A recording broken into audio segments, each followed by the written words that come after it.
Sometimes a man loses everything before he finds himself. When Silas Vance arrived in the Arizona desert with nothing but a worn saddle and stubborn mule, townsfolk saw just another drifter destined to fail. They called Broken Tumble Ranch cursed, waterless land that had defeated every man before him. The powerful cattle baron waited, certain this cowboy would freeze, starve, or give up. But Silas had a vision the greedy couldn't see.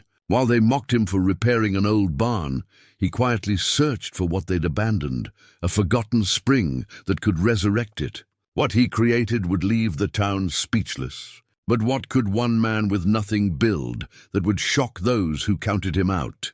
Before we jump back in, tell us where you're tuning in from. And if this story touches you, make sure you're subscribed, because tomorrow I've saved something extra special for you.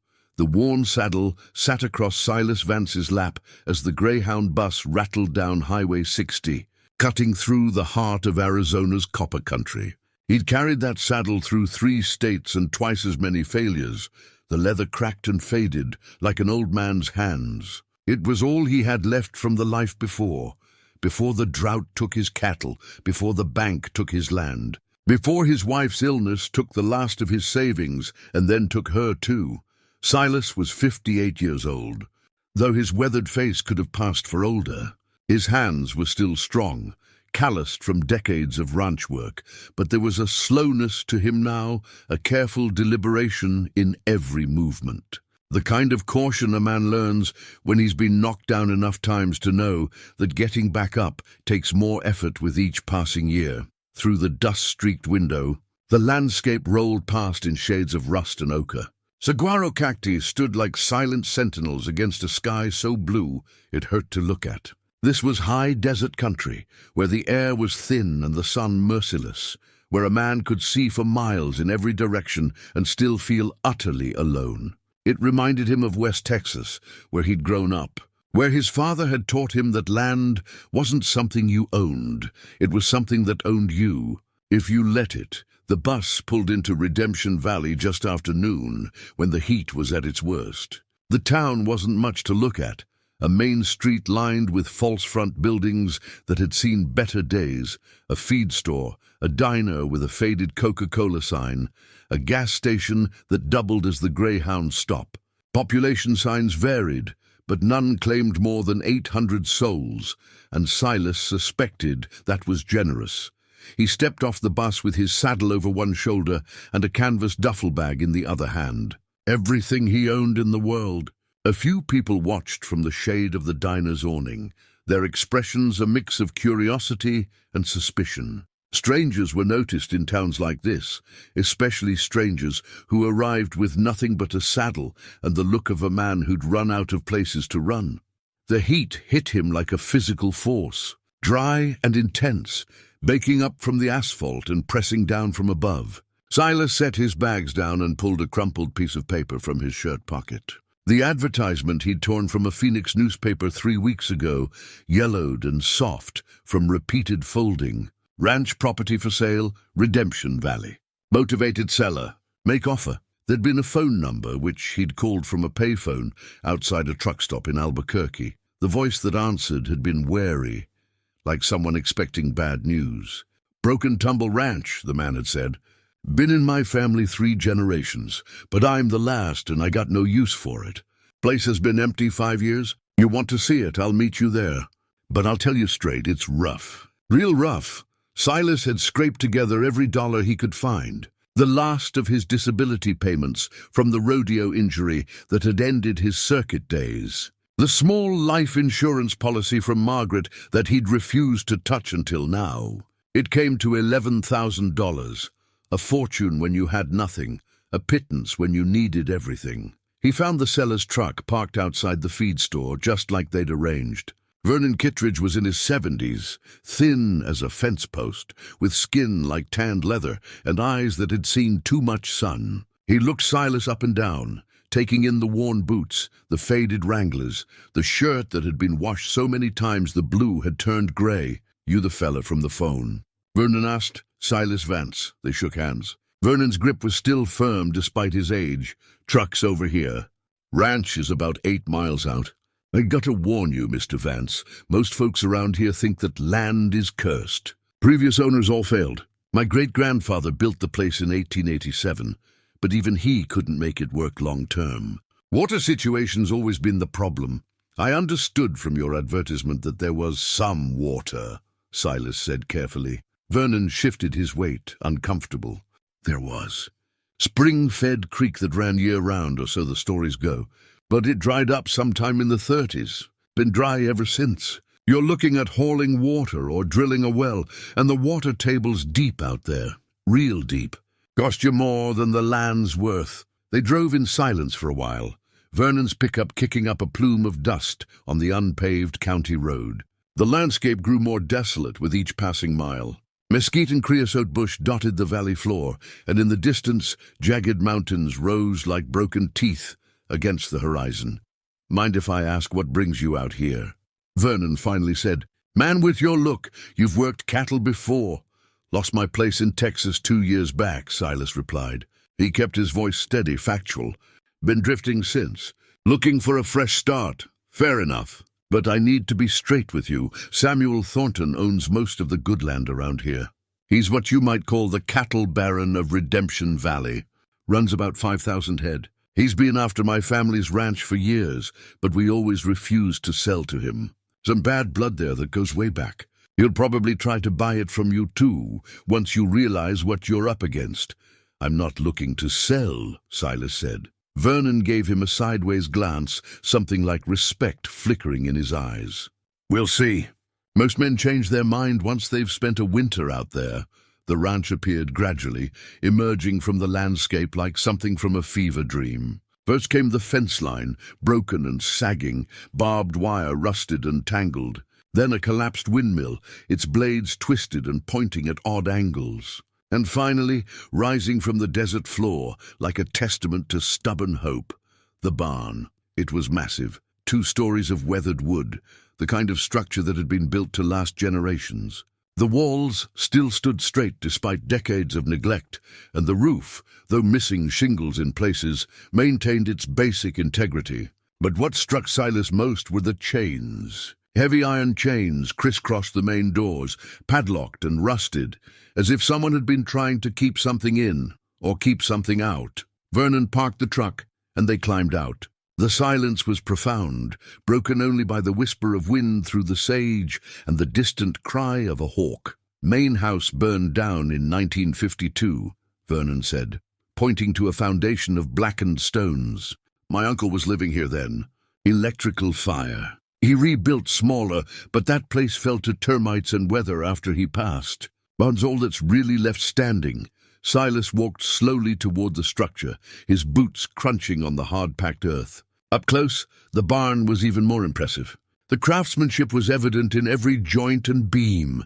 This was the work of men who built things to outlast themselves. The wood had silvered with age, and here and there he could see places where repairs had been made over the years, newer boards among the old. Why the chains? He asked. Vernon's face darkened. Last man who tried to work this place. That was about 8 years ago. He claimed the barn was haunted. Said he heard things at night, saw lights moving around inside. Put those chains on and left within a month. Superstitious nonsense, if you ask me, but folks in town started talking. That's when the curse stories really took hold. Silas reached out and touched the weathered wood. It was still solid, still strong. Whatever had defeated previous owners, it wasn't this barn. There's about 200 acres total, Vernon continued. Most of it like what you see here, desert scrub, some good grazing if you can find water for stock. The old spring was up that way, he pointed toward a rocky draw to the north, but like I said, it's been dry for 90 years. They walked the property for another hour. Silas asked questions about boundaries, about the soil, about weather patterns and wildlife. Vernon answered what he could, his initial wariness giving way to something like sadness. This land had been in his family for over a century, and now he was the last. Selling it to a stranger who would probably fail just like all the others. When they returned to the truck, Silas pulled out a worn envelope containing his life savings in cash. He'd already decided. Maybe it was foolishness. Maybe it was the last desperate gamble of a man with nothing left to lose. But standing there in that desolate valley, looking at that magnificent barn, still standing after all these years, he'd felt something he hadn't felt in a long time. "Hope, I'll give you 10,000, Silas said.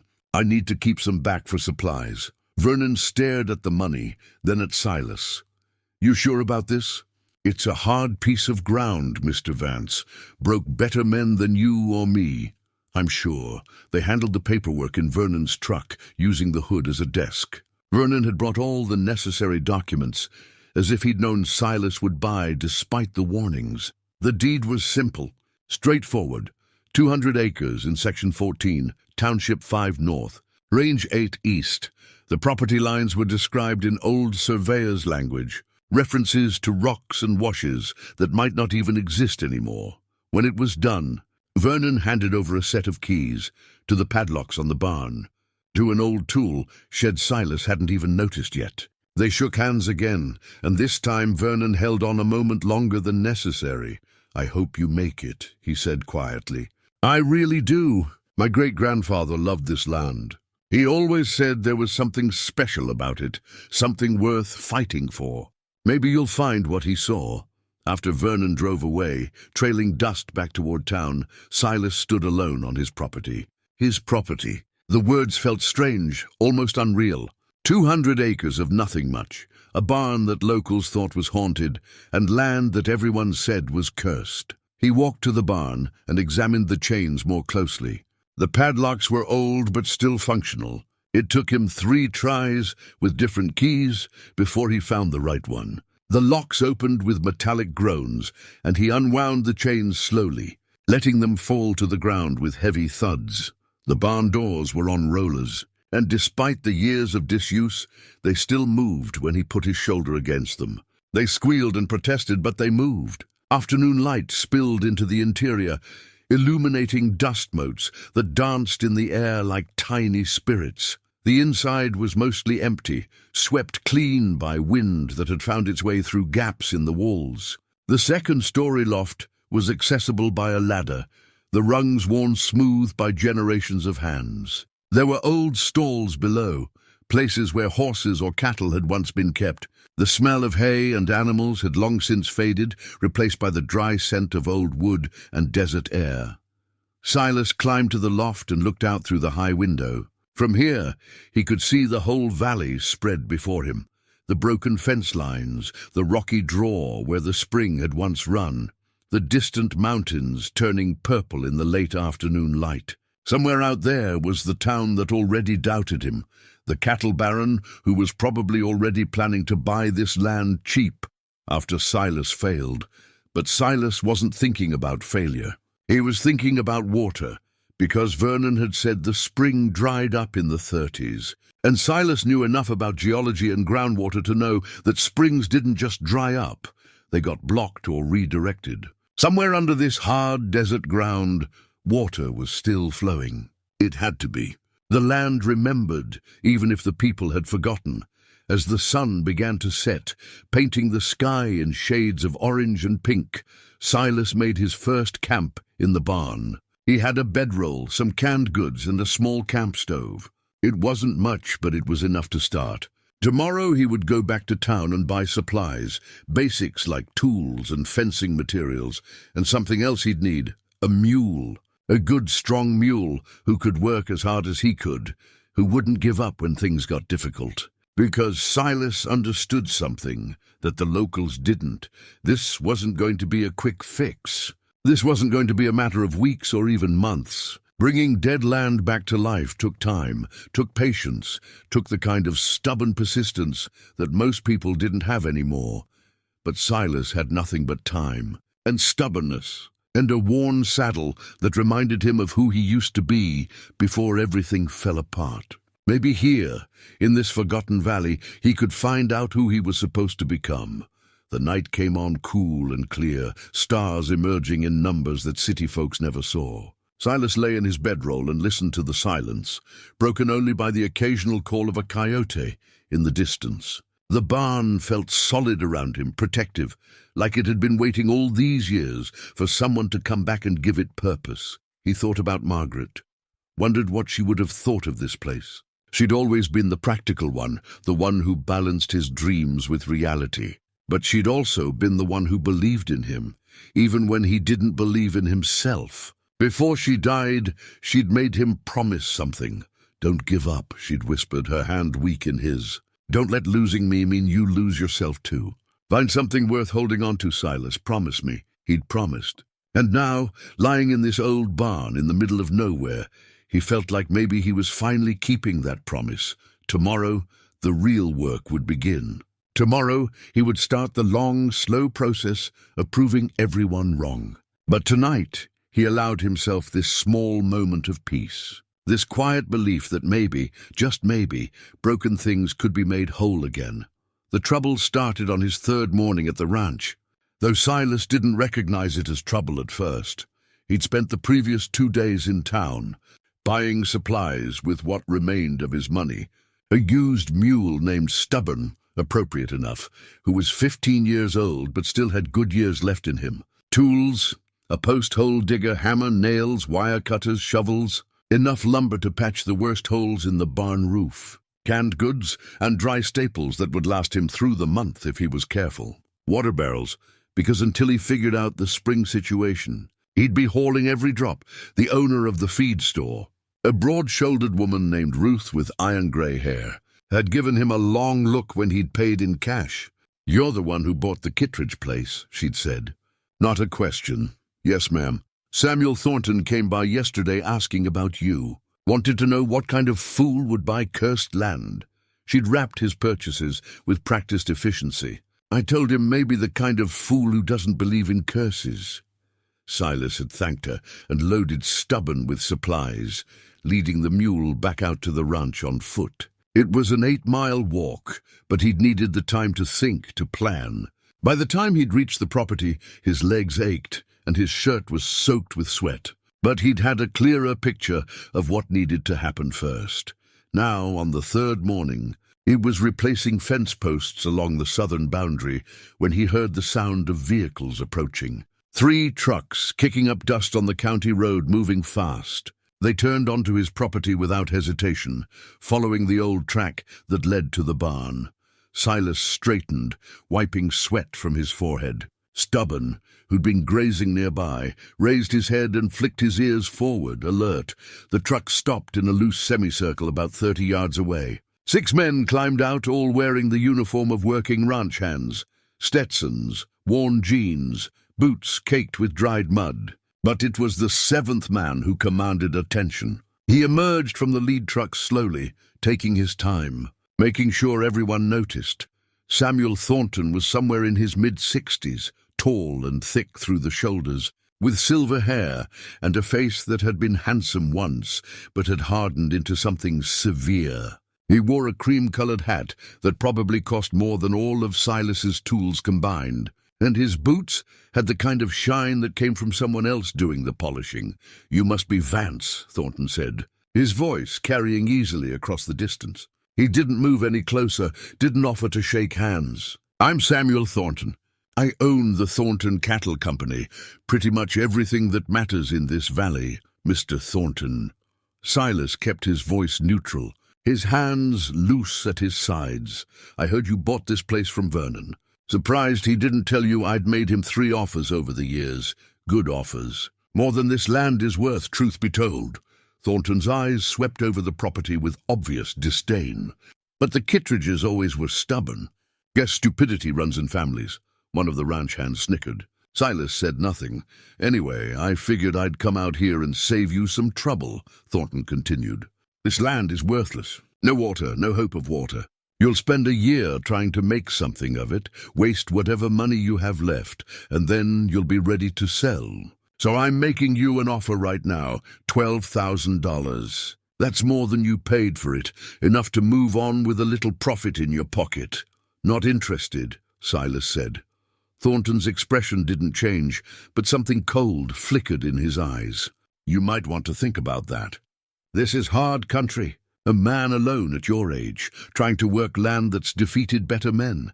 It's not just difficult, it's dangerous. Accidents happen out here. People get hurt. Sometimes they don't get found for days. The threat was barely veiled, delivered in a conversational tone that made it worse somehow.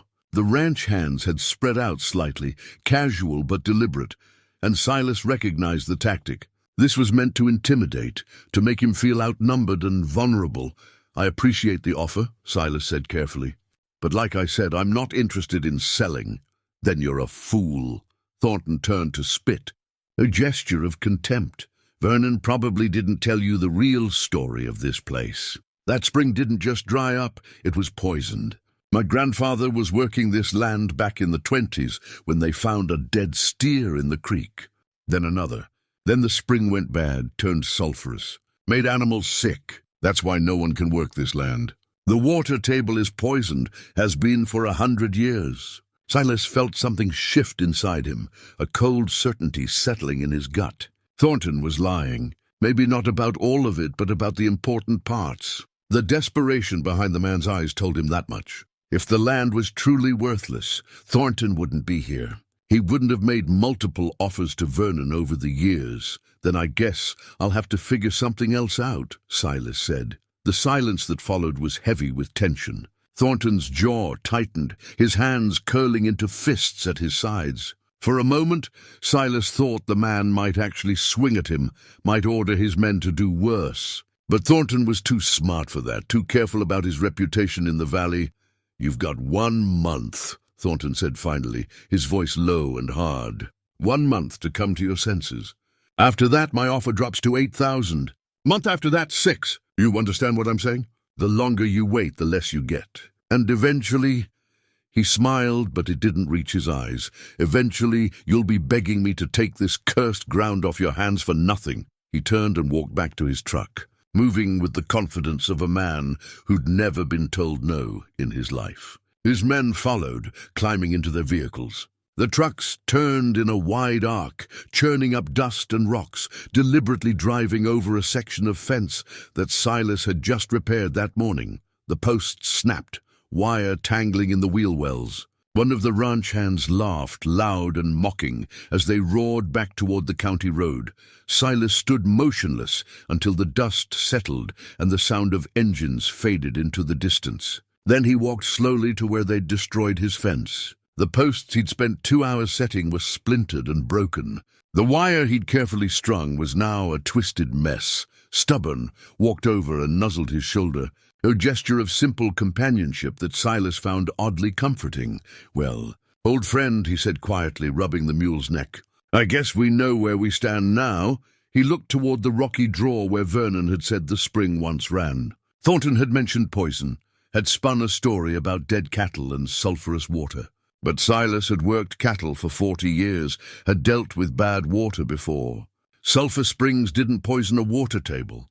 They were just mineral-rich, unpleasant for drinking maybe, but not deadly. And they certainly didn't make land cursed. No, what Thornton was protecting was something else. Maybe a water source that connected to his own property. Maybe the knowledge that if someone actually succeeded on this land, it would break the monopoly he'd built in the valley. Maybe just the simple meanness of a powerful man who couldn't stand the idea of someone refusing his offers, whatever the reason. The lines had been drawn. Silas gathered the broken posts and tangled wire, methodically sorting what could be salvaged. His hands moved with practiced efficiency, but his mind was racing. This wasn't just about rebuilding a ranch anymore. This was about survival, about proving that one stubborn man with nothing could stand against a cattle baron with everything. As he worked, he thought about Margaret again, about the promise he'd made.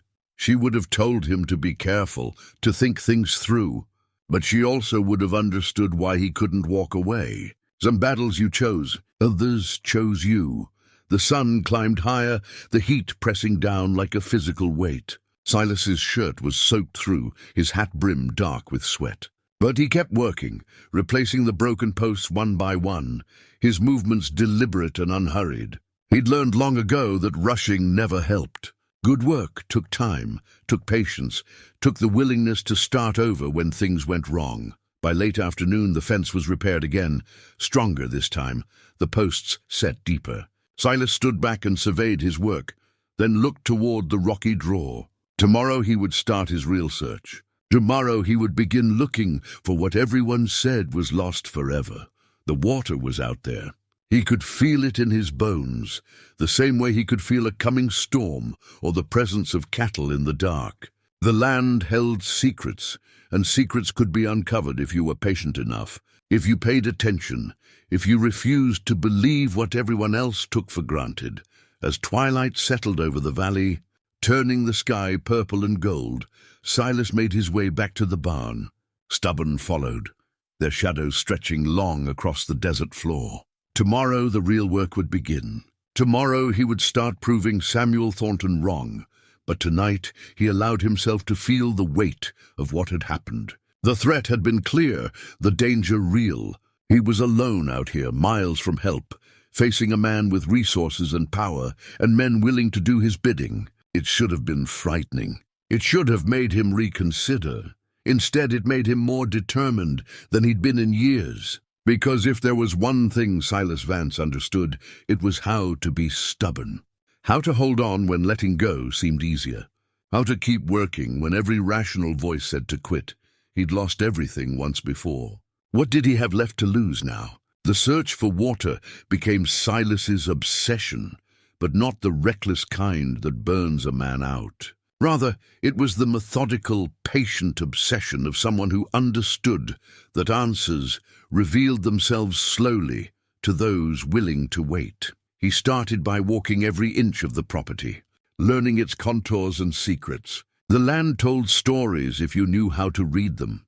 Subtle depressions where water once flowed, certain plants that only grew where moisture lingered close to the surface, rocks worn smooth by ancient streams.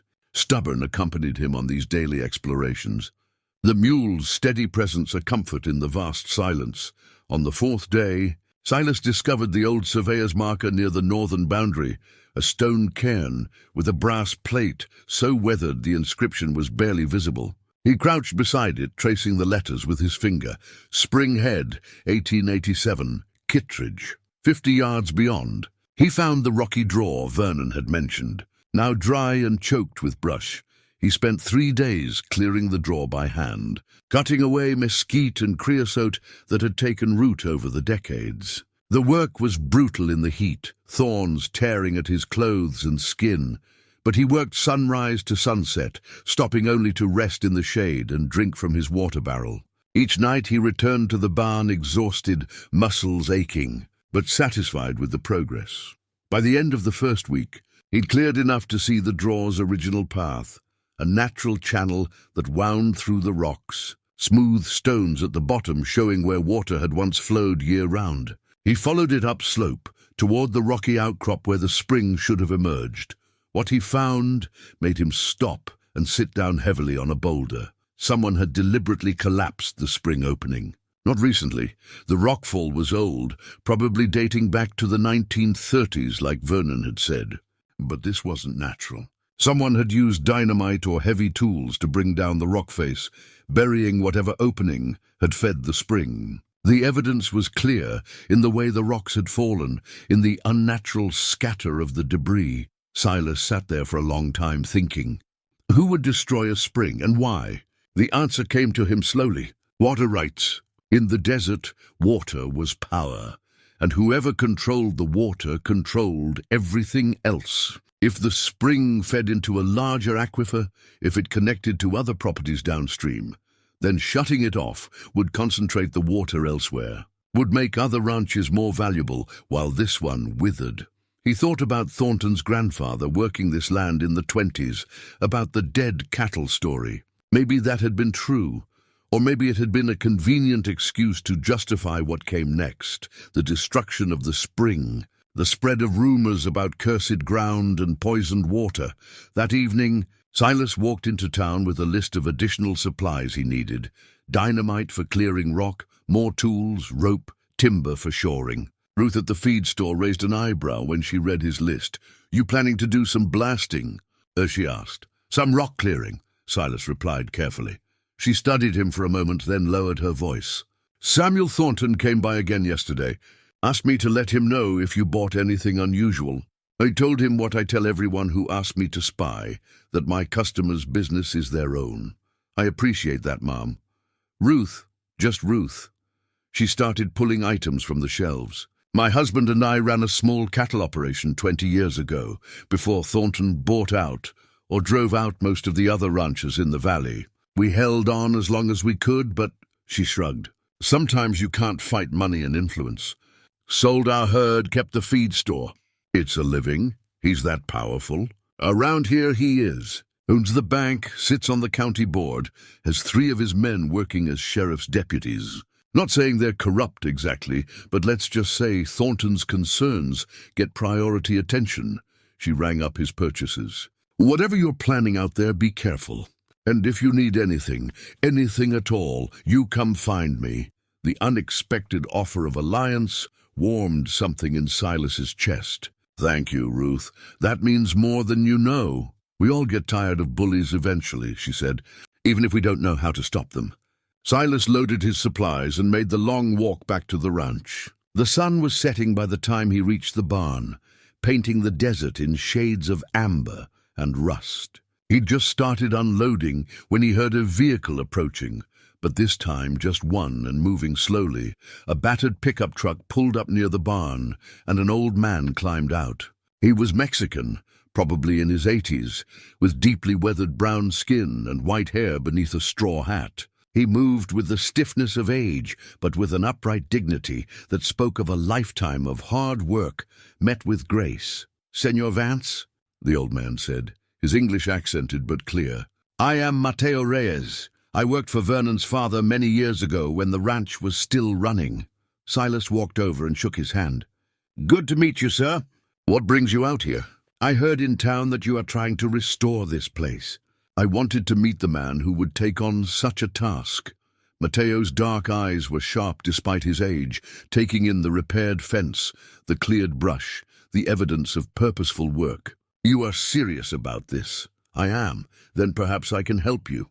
I know things about this land that the Anglos have forgotten. My grandfather worked here when Vernon's great-grandfather first built the barn. The stories were passed down in my family." Silas felt his pulse quicken. "The spring," "Yes, the spring," Mateo nodded slowly. "It did not dry up naturally.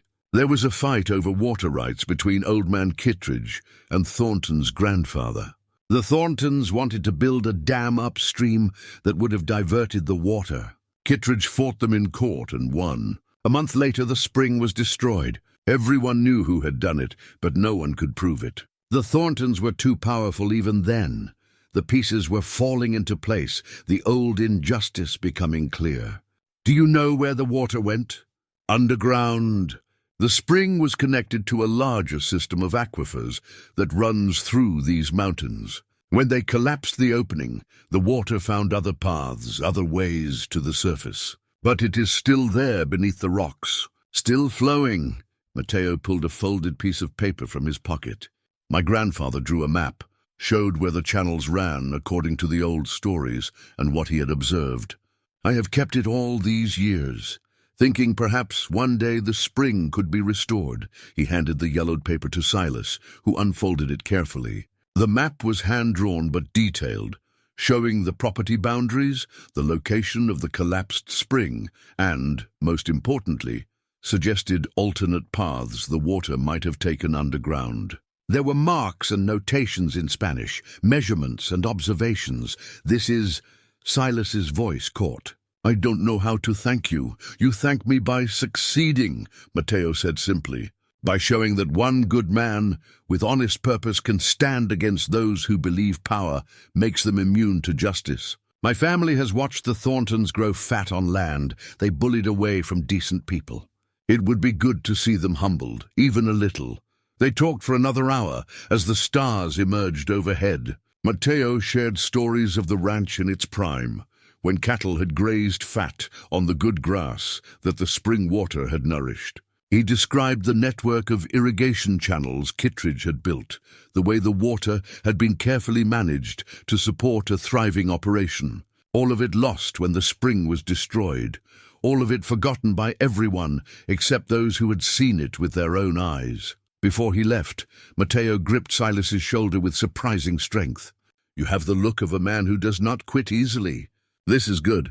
You will need that stubbornness in the days ahead. Samuel Thornton will not sit idle while you restore what his family destroyed. I'm counting on that, Silas said. After Mateo drove away, Silas studied the map by lantern light in the barn. If the old Mexican's information was accurate, and Silas's instincts told him it was, then the water wasn't lost at all. It had simply been buried, hidden, waiting all these years for someone patient enough and determined enough to uncover it. He thought about the dynamite he'd bought, about the weeks of careful excavation ahead. This wouldn't be quick or easy. He'd have to shore up the rocks as he cleared them, make sure he didn't collapse anything further or divert the water into some inaccessible channel. One wrong move could bury the spring forever, could vindicate all of Thornton's predictions about his failure. But Silas had never been afraid of slow, careful work. That was what rebuilt lives, one deliberate step at a time, one careful choice after another. Day after day until something new emerged from the ruins of what had been. He folded the map carefully and tucked it into his shirt pocket, close to his heart where Margaret's last words still echoed. Find something worth holding on to. This was it. This was his something, this stubborn piece of desert ground, this buried spring, this chance to prove that what powerful men destroyed, determined men could restore. The excavation began at first light the next morning. Silas worked with the deliberate caution of a man who understood that haste could undo everything. He started at the base of the rockfall, removing smaller stones by hand, sorting them into piles that could be used later for other purposes. Nothing was wasted out here. Stubborn helped haul the larger rocks, the mule's steady strength invaluable as they cleared the debris bit by bit. By the end of the first day, Silas had made visible progress, opening a narrow channel through the bottom layer of rubble. His hands were raw despite his work gloves, his back aching from the constant bending and lifting. But when he pressed his ear to the cleared space, he thought he could hear something, the faint whisper of moving water, somewhere deep in the rock. Or maybe it was just wishful thinking. Hard to tell. On the 10th day of his ownership, Silas rode stubborn into town for more supplies and to refill his water barrels. He'd been careful with his remaining money, spending only on necessities, but the balance was dwindling faster than he'd hoped. The dynamite alone had taken a significant chunk. He'd have to find some source of income soon, or his money would run out before the spring could be restored. He was loading water barrels at the public tap behind the feed store when a young woman approached him. She was maybe 35, wearing jeans and a work shirt, her dark hair pulled back in a practical ponytail. There was something familiar about her face, though Silas couldn't place it. "Mr. Vance?" "Milena Reyes. Mateo is my grandfather." Silas straightened, wiping his wet hands on his jeans. "Good to meet you. Your grandfather was very kind to share what he knew. He told me about the map, about your plans." She glanced around, checking if they were being observed, then lowered her voice. "I wanted to warn you. Thornton's men have been asking around about you. They're trying to find out what you're doing out there, how much money you have left, whether you've had any accidents yet." "I appreciate the warning. It's more than that." Elena hesitated, choosing her words carefully. "My brother Carlos works as a hand for Thornton. He doesn't like it. The pay is good and jobs are scarce around here, but he hears things. Thornton's getting impatient. He didn't expect you to last this long. There's talk about making sure you have some reason to leave. The threat was clear enough." Silas nodded slowly. "I understand. If you need help, practical help, not just warnings, Carlos and I have weekends free. We're not afraid of hard work, and we don't owe Thornton any loyalty beyond a paycheck." She met his eyes squarely. "My grandfather says you're trying to restore something that was stolen from honest people. That matters to us." Silas felt something ease in his chest. He hadn't realized how much the isolation had been weighing on him until this moment, when help was offered freely. "I can't pay much," he admitted. Not until things turn around. We're not asking for money. We're asking to be part of something right." She smiled, and it transformed her face, made her look younger. "Besides, My grandfather says if you actually find that spring, it'll be the most exciting thing to happen in this valley in 50 years. I'd like to see Thornton's face when it happens. They made arrangements to meet the following Saturday. Elena would bring Carlos and some additional tools, and they'd help with the excavation. As she walked away, Silas felt a surge of gratitude so strong it almost brought tears to his eyes. He wasn't alone anymore. The battle wasn't just his. The work continued through the following days. Silas developed a routine. Up before dawn, work the excavation until the heat became dangerous around noon, rest in the shade of the barn, return to work in the late afternoon and evening. He ate sparingly, slept deeply despite the hardness of his bedroll, and thought about water with every waking moment. At night, by lantern light, he studied Mateo's map and made his own notes. He'd begun to understand the geology of the site, the way the rock layers ran, the likely paths water would follow through the porous stone. The spring's original opening had been where two different rock formations met, creating a natural weakness where water could emerge. But when that opening was destroyed, the water would have sought the next easiest exit, according to the map, that might be 30 or 40 feet deeper into the hillside, where another layer of softer rock might have eroded enough to create a passage. If Silas could tunnel carefully in that direction, shore up the excavation properly, he might intercept the flow. It was a gamble. The water might have found a completely different path, might be flowing now into some underground chamber he'd never reach. But it was the best guess he had, based on the limited information available. On Friday evening, as he was finishing his day's work, he heard the sound of a vehicle again. But this time it was different, an older sedan, moving cautiously on the rough road. A moment later, Ruth from the feed store appeared, carrying a covered basket. "Figured you might appreciate a home-cooked meal," she said, climbing out of the car. "I made extra pot roast." Silas was genuinely touched. "You didn't have to do that." "I know. But Elena stopped by the store and told me about her and Carlos coming out to help tomorrow. Thought you might want a decent meal before a big day of work." She handed him the basket, which was still warm. "There's also some biscuits and a jar of honey. And before you say anything about charity, consider it payment for entertainment. Whole town's been watching this situation, and I've got money riding on you lasting at least through winter." Silas couldn't help but smile. "You placed bets?"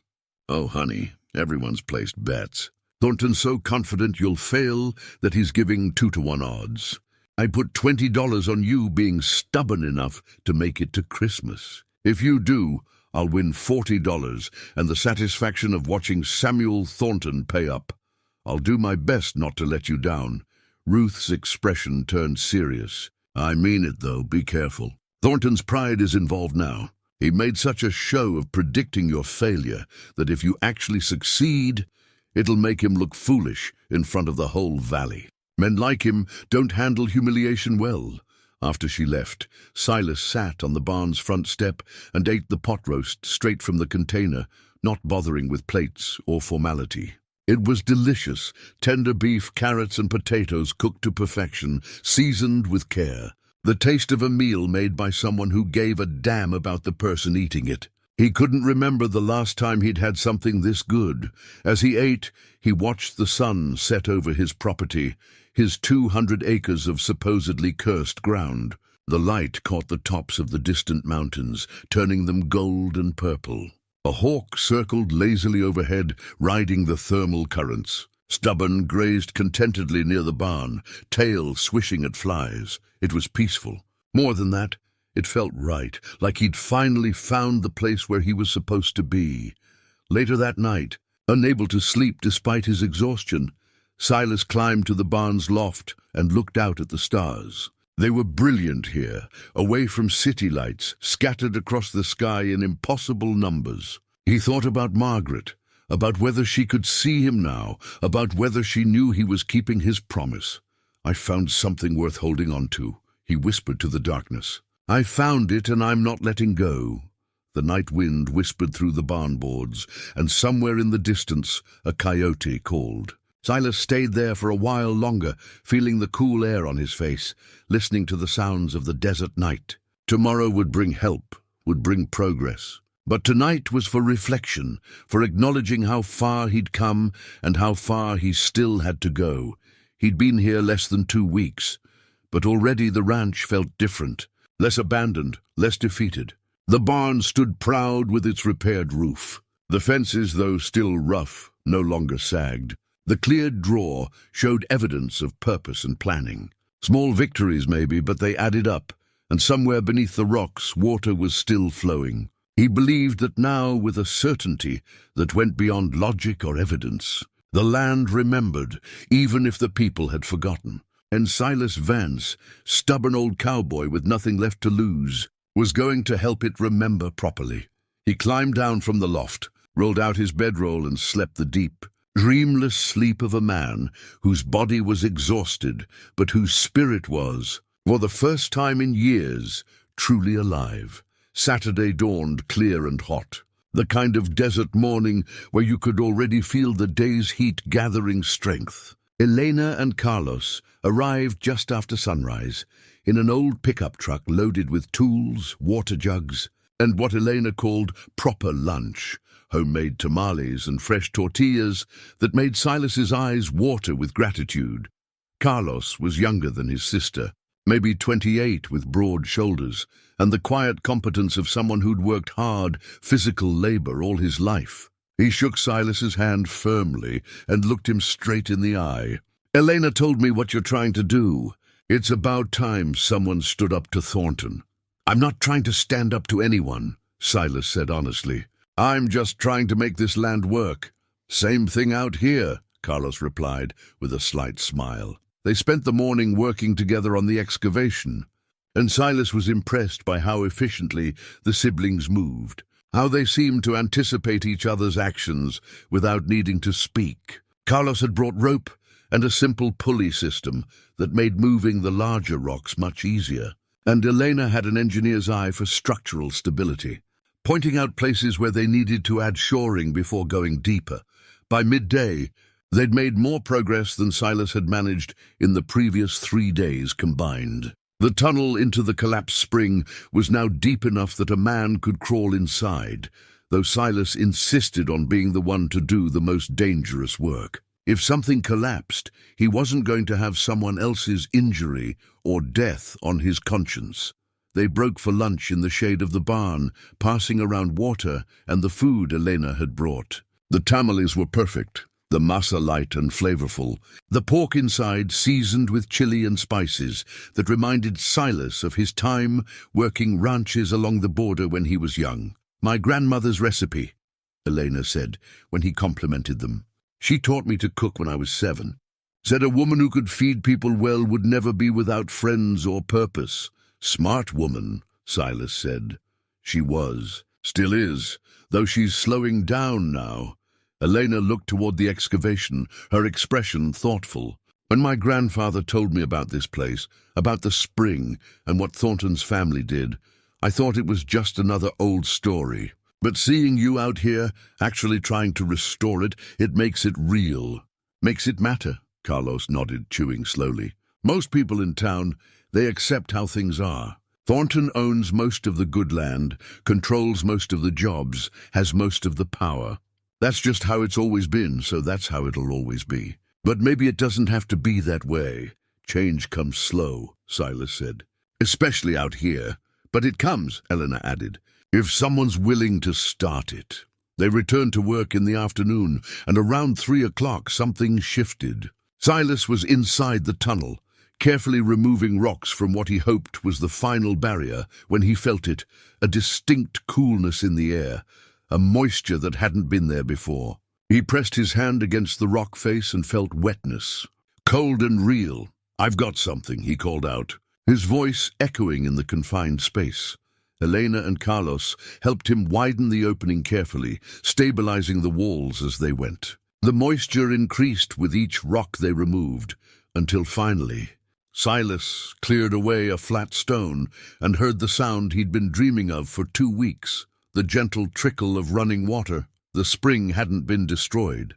It had just been hidden, waiting all these decades for someone to uncover it again. They worked with renewed energy, carefully enlarging the opening without disturbing the delicate equilibrium that allowed the water to flow. By late afternoon, they had a steady stream emerging from the rock face, maybe 2 gallons a minute, cold and clear and sweet. Silas cupped his hands and tasted it, slightly mineral but pure. The best water he'd ever drunk because it represented everything he'd been working toward. Elena actually whooped with joy, her professional reserve cracking to reveal genuine excitement. Carlos grinned and clapped Silas on the shoulder. "You did it. You actually found it." "We found it," Silas corrected. "Couldn't have done this alone." They spent the remaining daylight hours constructing a temporary catch basin and beginning work on a proper channel that would direct the water down through the old draw. The flow was modest now, but Silas suspected that as they cleared more debris and opened the passage wider, the volume would increase. This was just the beginning. As the sun set and Elena and Carlos prepared to leave, promising to return the next weekend, Silas felt something he hadn't experienced in a long time, genuine optimism about the future. Not foolish hope, but the solid confidence that came from seeing progress, from watching plans become reality. After they left, he sat by the emerging spring and just listened to the water. It was a sound that spoke of life, of possibility, of second chances. In the gathering darkness, with just the stars overhead and the whisper of water beside him, Silas felt Margaret's presence more strongly than he had since her death. "You'd like this place," he said softly. "It's hard and it's beautiful and it's stubborn as hell. Kind of like you." The water continued its patient song, indifferent to his words but comforting all the same. The following week brought challenges that tested his newfound optimism. On Monday, Silas discovered that someone had cut his fence lines again. Not just in one place, but in a dozen, systematically, forcing him to spend 2 full days repairing the damage. No note, no confrontation, just the silent message that Thornton hadn't forgotten about him. On Wednesday, a section of the tunnel collapsed, nearly trapping him inside. Only Carlos's careful shoring had prevented complete disaster, but it cost them 3 days of work to clear the rubble and rebuild the supports. The spring's flow continued uninterrupted, but the setback was a reminder of how precarious the whole operation was. On Friday, Ruth warned him that Thornton had been in the feed store, asking pointed questions about how much dynamite Silas had purchased and what he might be using it for. The cattle baron was clearly getting nervous, which was encouraging in one way and dangerous in another. That evening, as Silas worked by lantern light to extend the irrigation channel, he heard vehicles approaching, multiple vehicles moving fast. His stomach tightened. He'd been expecting something like this, but hoping he was wrong. 4 trucks this time, and more men than before.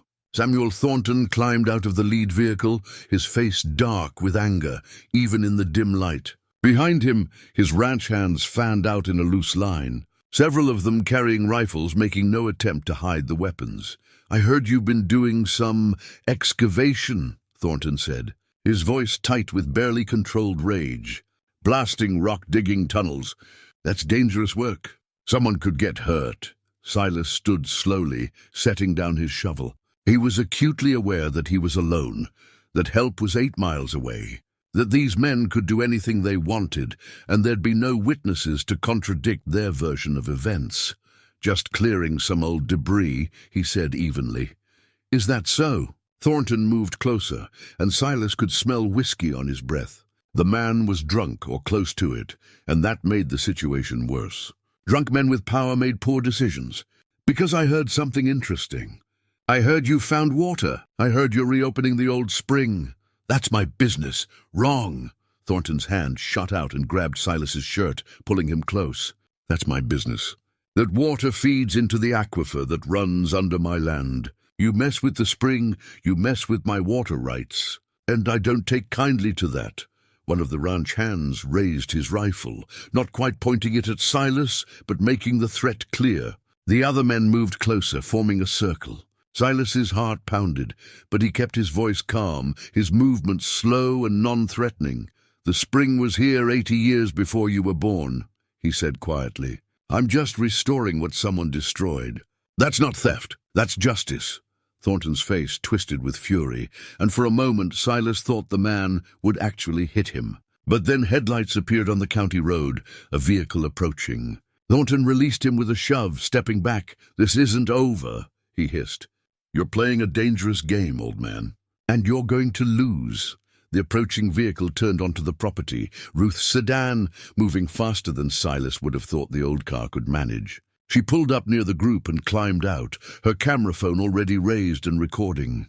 "Evening, Samuel," she said loudly, making sure her voice carried. "Didn't expect to see you out here with armed men this late. Looks like quite the welcoming committee. Hope you don't mind me documenting this little visit."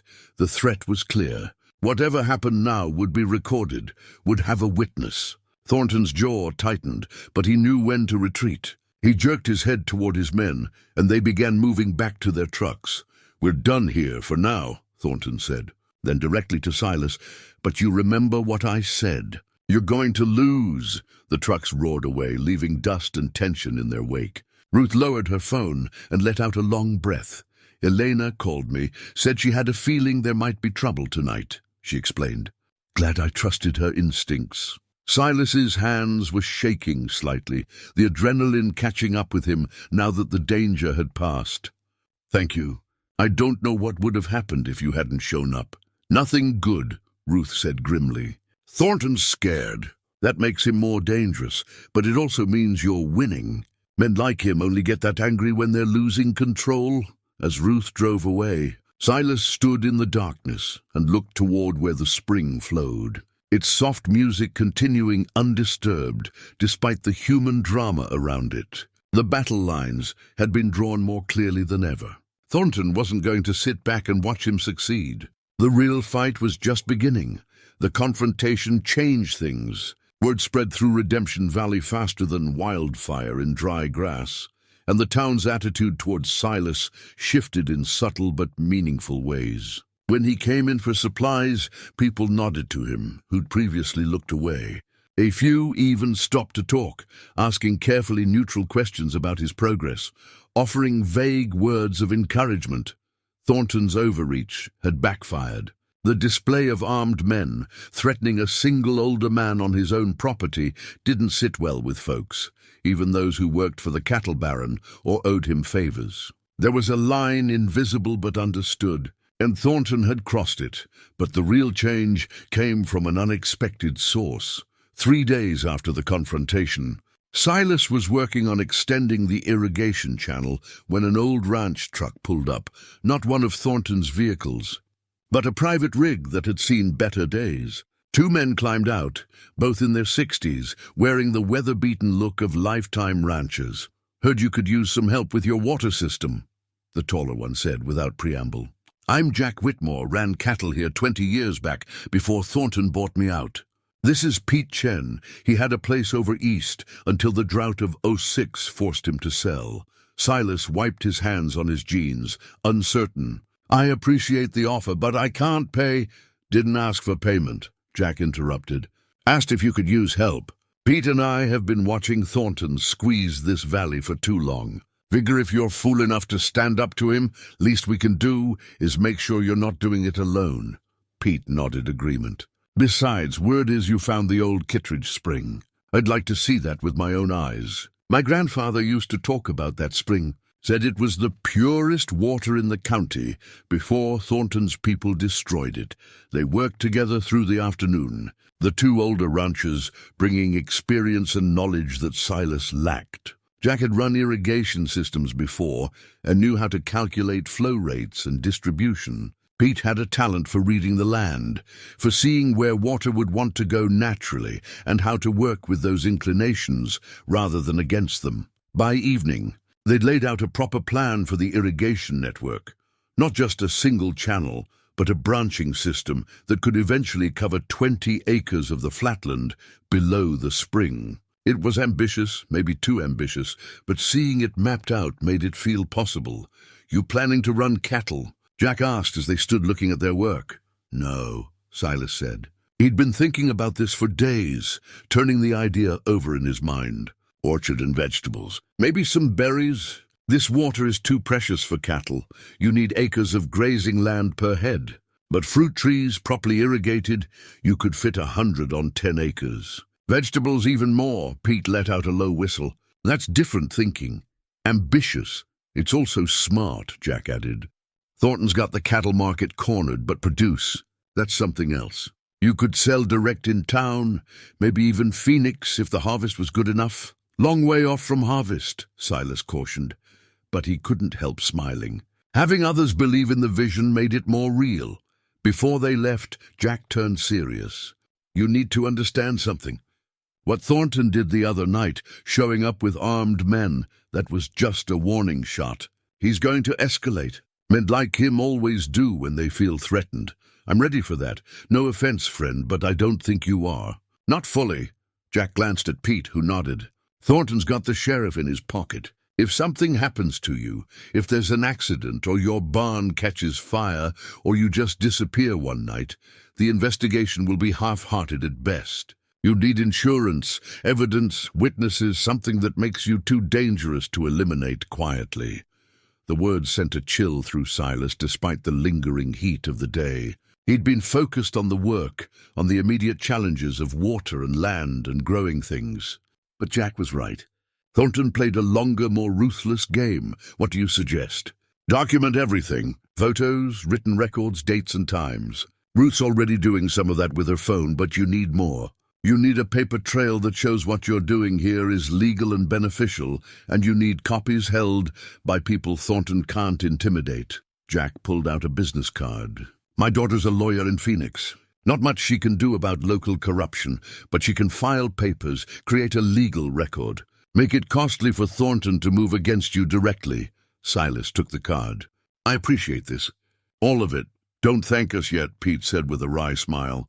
We're probably just painting targets on our own backs by helping you. But hell, we're old and we're bored, and it feels good to do something that matters for once, instead of just watching the world get smaller and meaner. After they left, Silas sat on the barn step and thought about what Jack had said. He'd been viewing this as a simple battle, man against land, determination against drought, honest work against corrupt power. But it was more complex than that. Thornton wasn't just going to wait for him to fail. The cattle baron would actively work to ensure that failure, and he had resources and connections that Silas couldn't match. Unless he changed the game somehow, unless he made this about more than just one stubborn cowboy with a grudge. That night, by lantern light, Silas began writing. He documented everything from the day he'd arrived. Vernon's warnings about the cursed land, Thornton's threats and visits, the discovery of the deliberately collapsed spring, the progress with the irrigation system. He wrote about Mateo's map and his family's history with the property. He wrote about Ruth's support and Eleanor's help and Carlos's weekend labor. He wrote it all out in plain, simple language, the kind of narrative that anyone could follow and understand. Not legal language, just the truth of what had happened and what he was trying to do. When he was done, it was after midnight and his hand ached from gripping the pen, but he had 15 pages of testimony that told the whole story. The next morning, he made 3 copies at the library in town.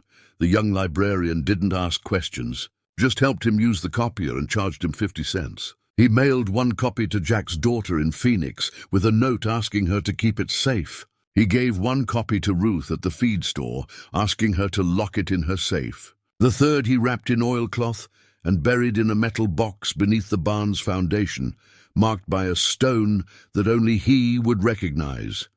Insurance, like Jack had suggested. Evidence that if something happened to him, people would know the truth. With that done, he returned to the work of building something rather than just surviving. The spring's flow had increased to nearly 5 gallons per minute as he'd cleared more of the passage, and the main irrigation channel was now complete down to the flatland. It was time to start thinking seriously about what to plant, about turning this dusty ground into something green and growing. He spent a week preparing the soil, working compost and what little organic matter he could find into the hard earth. Stubborn helped pull a makeshift plow, and together they broke ground on the first acre. Backbreaking work in the heat, but satisfying in a way that went beyond words. Each furrow was a statement of intent, each turned section of earth a promise to the future. Elena brought him seed catalogues one Saturday, dog-eared and marked with notes. "I talked to a horticulturalist at the university," she explained. "Told him about your elevation, your water situation, your soil type. He recommended these varieties, drought-tolerant fruit trees that would do well with irrigation, vegetables that can handle heat but produce well with consistent water."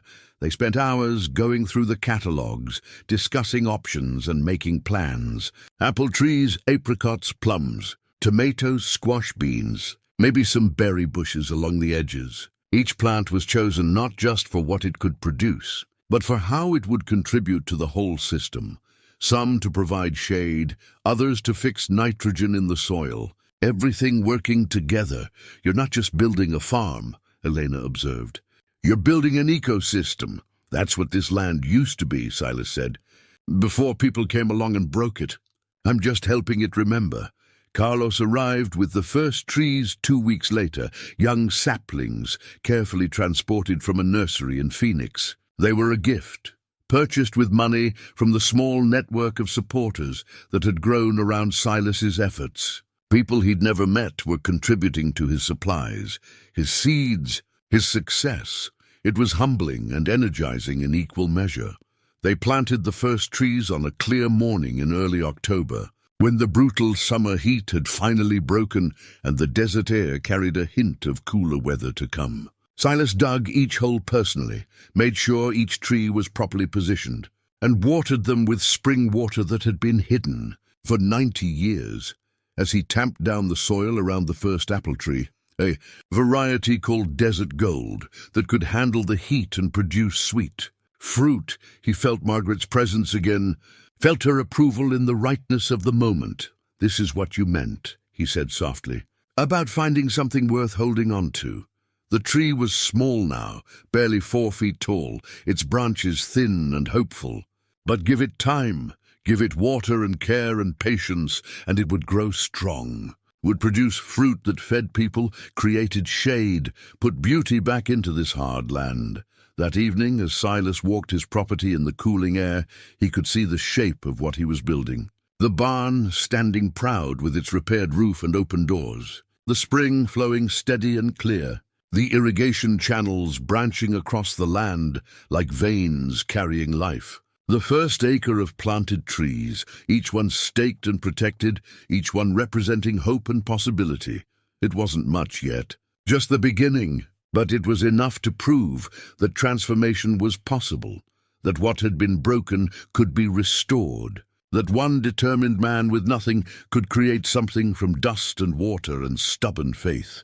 Somewhere in town, Thornton was probably drinking and plotting, figuring out his next move. Let him. Silas had work to do, trees to plant, a future to grow from desert ground and forgotten springs. Whatever came next, he was ready. The letter arrived on a Tuesday morning, delivered by a process server who looked uncomfortable with his assignment. Silas had been working on the second acre of plantings when the man pulled up in a sedan that seemed too clean for the dusty roads leading to the ranch.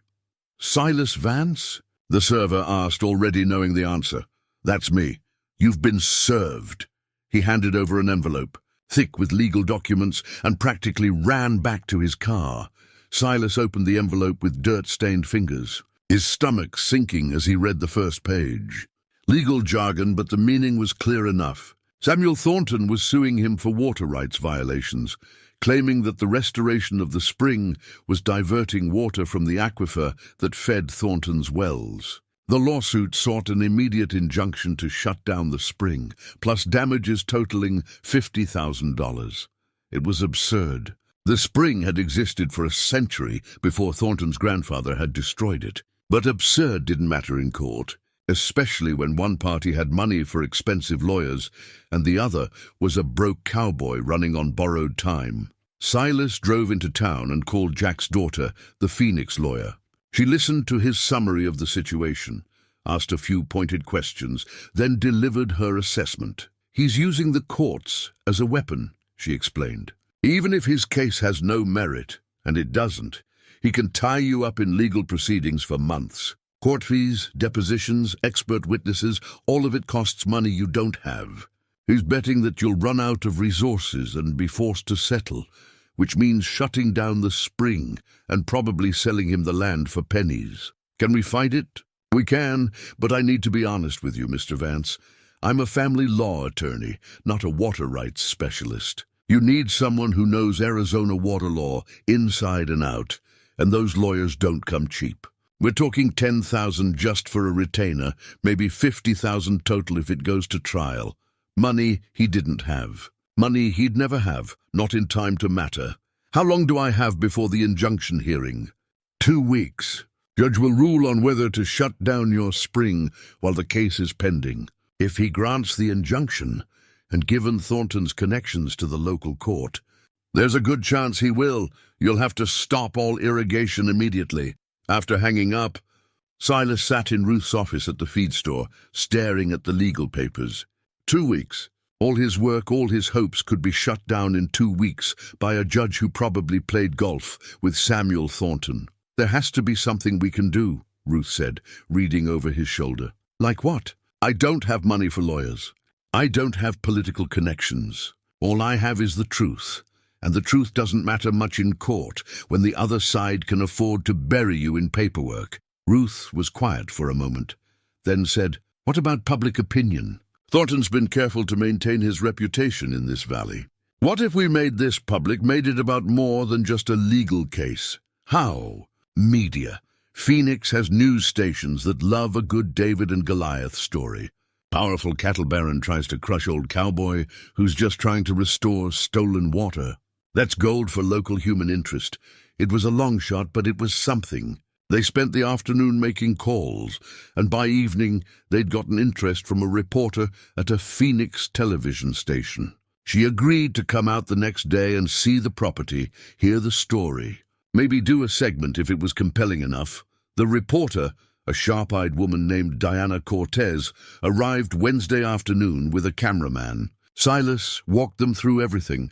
The barn, the spring, the irrigation system, the young trees already starting to establish themselves. He showed her Mateo's map, explained the history of the deliberately collapsed spring, described Thornton's threats, and now this lawsuit. Diana asked good questions, probing but fair. She interviewed Elena and Carlos, who'd taken the afternoon off to be there. She talked to Mateo, who told the story of his grandfather's memories. She even drove into town and interviewed Ruth and several other residents who'd been watching the situation develop. When she was done, she looked at Silas thoughtfully.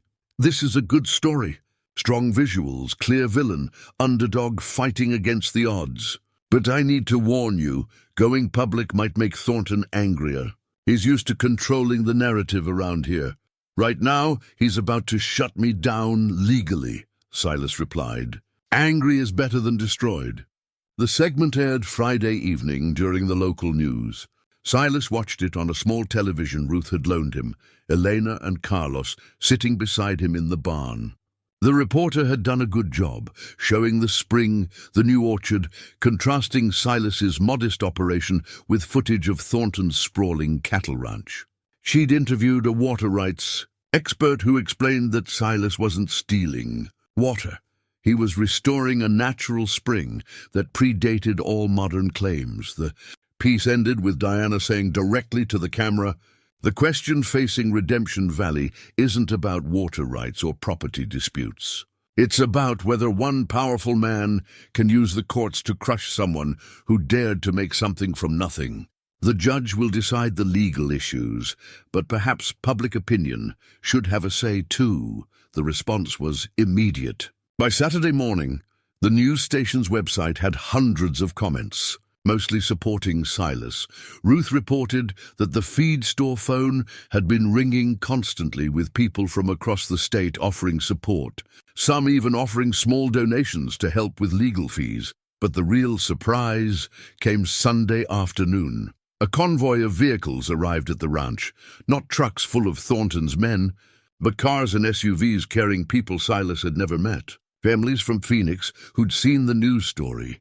a group of environmental activists who'd heard about the spring restoration, college students from the university's agriculture program, even a few of Thornton's own workers who'd apparently been moved by the story and decided to help on their day off. They came with tools and water and food, and they came to work. Elena took charge of organizing them, dividing tasks and managing the workforce with the efficiency of a general commanding troops. By the end of the day, they'd planted another half-acre of fruit trees, extended the irrigation system to cover the new plantings, and repaired every section of fence that Thornton's men had destroyed over the previous weeks. More than that, they'd brought something Silas hadn't expected: community. People working together for something bigger than themselves, proving that good work could inspire others to join in rather than tear down. As the sun set and the volunteers prepared to leave, a teenager who'd been working all day approached Silas shyly. "My grandpa had a small farm," she said. "Lost it when I was little. Watching you build this, it made me remember what he used to say. That land gives back what you put into it if you're patient." Silas felt his throat tighten with emotion. Your grandpa was right. After everyone left, Silas walked his property in the gathering darkness. The young orchard stretched before him, rows of small trees that would someday provide shade and fruit and beauty. The spring flowed steady and clear. The barn stood solid against the evening sky, but something else had changed today. The fight had stopped being just his. It had become something larger, something that touched on questions that mattered to people beyond this valley. About justice and persistence, about whether one person could stand against power and win, about whether broken things could be restored. Monday morning brought another surprise. Jack called to tell him that his daughter had been contacted by a Phoenix law firm, a large practice with expertise in water rights. They'd seen the news story and were offering to take Silas's case pro bono for free because they believed it was important and because the publicity would be good for their firm. "You're getting high-powered representation," Jack said, his voice full of satisfaction. "The kind of lawyers Thornton has to respect because they're as good as his own." The injunction hearing was still scheduled for the following week, but now Silas had a fighting chance. More than that, he had lawyers who knew the law and weren't afraid of Samuel Thornton, who saw this case as an opportunity to establish important precedent about water rights restoration. That afternoon, Silas received one more unexpected visitor. Vernon Kittredge, the man who'd sold him the property, pulled up in his old truck looking uncomfortable but determined. "Heard about the lawsuit," Vernon said without preamble. "Heard Thornton's trying to shut you down. I wanted to apologize." "For what?" "I sold you this land knowing Thornton would come after you. Told myself you were a grown man who could make your own decisions. But truth is, I was just relieved to have it off my conscience. The Thorntons destroyed my family's spring 90 years ago, and I never had the guts to stand up to them about it. Felt like I was carrying that shame my whole life." Vernon pulled out a folder, yellowed with age. "These are my great-grandfather's papers. Original surveys. Correspondence about the water rights dispute, even a letter from Thornton's grandfather admitting they'd rendered the spring inaccessible to protect their own interests. It's not quite a confession to deliberate destruction, but it's close." Silas took the folder with trembling hands. "This could change everything. I should have given it to you when you bought the place. Should have done something with it decades ago. But I was afraid. Thorntons have long memories and longer reach." Vernon met his eyes. "But watching you these past weeks, seeing you do what my family never had the courage to do, it shamed me into action. Those papers are yours now. Use them however you need to." After Vernon left, Silas immediately called the new lawyers and told them about the documents. They were excited, said the papers could be crucial evidence that the spring was wrongfully destroyed, and that Thornton's family had no legal basis for claiming the water rights. That night, Silas lay in his bedroll and stared at the barn's ceiling, his mind spinning. In less than a week, everything had changed. What had seemed like an impossible battle, one broke cowboy against a cattle baron with unlimited resources, had transformed into something winnable. He had lawyers, public support, historical documentation, and a community of people invested in his success. The twist wasn't what Thornton had done. It was what everyone else had done in response. The lawsuit that was meant to crush him had instead rallied people to his cause, had brought support from places he'd never imagined, had turned a personal struggle into a symbol of something larger. Sometimes, Silas thought, the act of standing up mattered more than the standing itself. Sometimes just refusing to be beaten was enough to inspire others to join the fight. Margaret would have loved this. She'd always believed that people were better than they showed, that given the chance, folks would choose right over easy. Lying there in the darkness, Silas could almost hear her voice. "See, I told you. You just had to give them a reason to care. You were right," he whispered to her memory. "You were always right." The spring whispered its steady song outside, and Silas fell asleep, with hope burning brighter than it had in years. The week before the hearing passed in a blur of preparation and growing tension. The Phoenix law firm sent 2 attorneys, Marcus Chen, a senior partner who specialized in water rights, and his associate, a sharp young woman named Sarah Blackwood. They spent 3 days at the ranch, documenting everything, taking photographs, interviewing Mateo and Vernon, reviewing the historical papers. Marcus was in his 50s, methodical and thorough, with the kind of quiet confidence that came from winning cases others thought were unwinnable. He sat with Silas in the barn one evening, going over the strategy. The key is establishing that the spring existed as a natural feature before any modern water rights claims were filed, Marcus explained. Vernon's great-grandfather's papers help with that. They show the spring was active in 1887, and they show that Thornton's grandfather acknowledged its destruction in writing. That's crucial, but can we prove they destroyed it deliberately? Silas asked. We can prove they benefited from its destruction.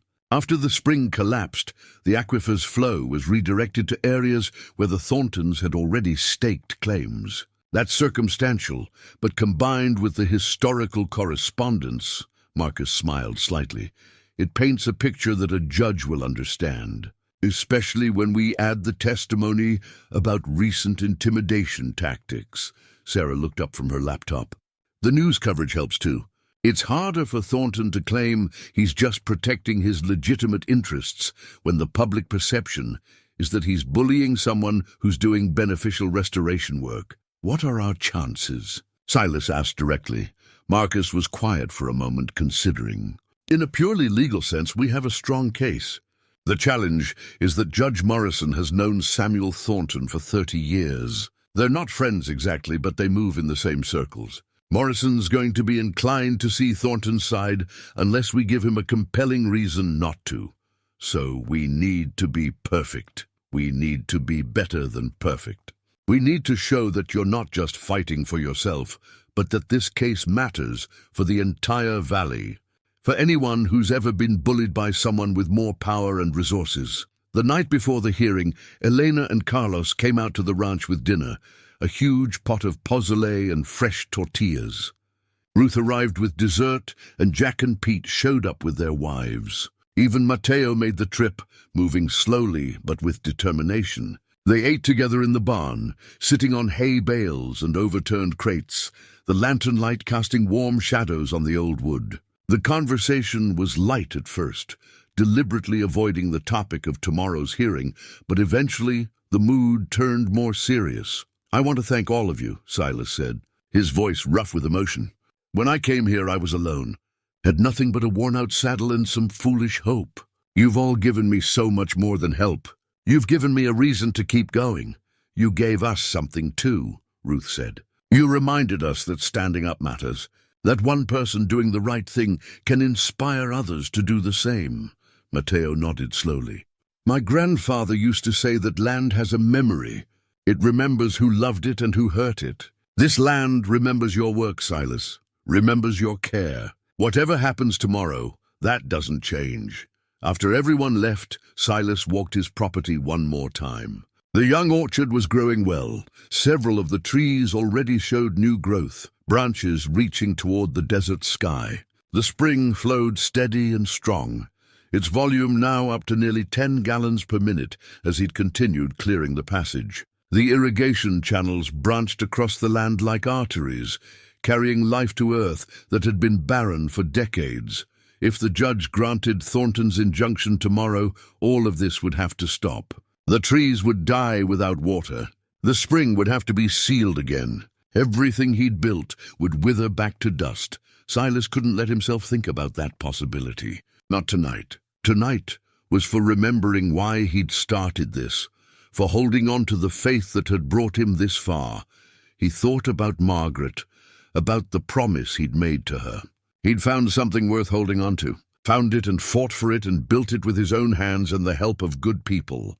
That had value regardless of what happened in court, but he wanted more than that. He wanted to win, wanted to prove that Samuel Thornton couldn't just take whatever he wanted, couldn't destroy and intimidate and buy his way through life without consequences. Wanted to show that the old ways, hard work, persistence, faith in the land, still mattered in a world that seemed to value only money and power. The hearing was scheduled for 10 a.m. at the county courthouse in Prescott, 40 miles away. Marcus and Sarah picked up Silas at 7, giving them time to review their preparation one more time during the drive. Silas wore his best clothes, a pressed white shirt, clean jeans, his good boots. He'd trimmed his beard and tried to make himself look respectable, though he knew he couldn't match Thornton's polish. The courthouse was a territorial-era building, sandstone and pine, dignified and imposing. Silas had never been comfortable in official buildings. They always made him feel like he was being judged for something beyond his control. The courtroom was already filling when they arrived. Thornton sat at the plaintiff's table with 3 attorneys in expensive suits, looking confident and relaxed. But Silas noticed tension in the man's jaw, saw how his eyes kept darting toward the gallery. The gallery was packed. Ruth and Elena sat in the front row, with Carlos and Mateo beside them. Jack and Pete were there with their families. Vernon Kittredge looking nervous but determined. And behind them, dozens of other people, some Silas recognized from the volunteer day, others he'd never met but who'd been following the story in the news. The message was clear. This wasn't just Silas's fight anymore. Judge Morrison entered at exactly 10. A stern-faced man in his late 60s with white hair and reading glasses that he kept adjusting. Court is in session. Let's proceed. Thornton's lead attorney went first, laying out their case in smooth, practiced language. The spring restoration was diverting water from the aquifer. Thornton's ranch depended on that aquifer for his cattle operation. Silas had no legal standing to alter water flows without proper permits and environmental review. The injunction was necessary to prevent further damage while the case proceeded. It was compelling in its way, dry and technical, but building a picture of Silas as a reckless amateur who didn't understand the complex systems he was interfering with. Then Marcus stood to respond, and Silas felt his breathing ease slightly. The attorney's voice was calm, but carried authority, and he knew how to hold attention. Your Honor, Mr. Thornton's case rests on a false premise, that the spring is new, that Mr. Vance created something that didn't exist before. In fact, the opposite is true. He restored something that was deliberately destroyed. Marcus walked through the evidence methodically. The historical surveys showing the spring's existence in 1887, the correspondence between the Kittredge and Thornton families in the 1920s, the admission, in writing, from Samuel Thornton's grandfather that they'd rendered the spring inaccessible, the geological evidence that the collapse was unnatural, the result of deliberate action. Mr. Vance isn't diverting water. Your Honor, he's restoring the natural flow that existed before it was criminally destroyed. The Thorntons have profited from that destruction for 90 years. That doesn't give them perpetual rights to prevent restoration. Judge Morrison leaned forward, studying the documents Marcus had submitted. These are serious allegations, Mr. Chen. You're essentially accusing the Thornton family of deliberately destroying a water source. I'm presenting evidence that speaks for itself.